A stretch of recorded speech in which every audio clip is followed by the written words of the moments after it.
চলে আসুন। রিংয়ের যেসব আয়রন ধরছে রিংয়ে, আপনারা পরিষ্কার করতে পারছেন না, একদম ম্যাজিকের কামাল দেখুন, সহজেই ম্যাজিকের মতো কাজ। চলে আসুন।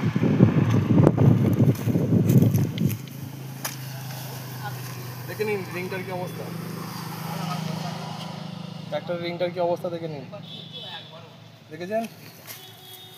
এই যে ম্যাজিক দিচ্ছি, ম্যাজিকের কামালটা দেখে নিন।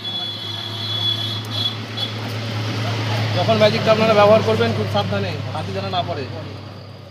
ম্যাজিকটা কি, ডেসক্রিপশানে আমার ফোন নাম্বার দেওয়া থাকবে, সেই ফোন নাম্বারে আপনাদেরকে সমস্ত কিছু জানিয়ে দেবো আমি কীভাবে উঠছে। আর ট্র্যাক্টর সম্বন্ধীয় যে কোনো কিছু জানার জন্যে আমায় কল করতে পারেন, সব সময় আমি পরিষেবা দেওয়ার জন্য থাকবো আপনাদের পাশে।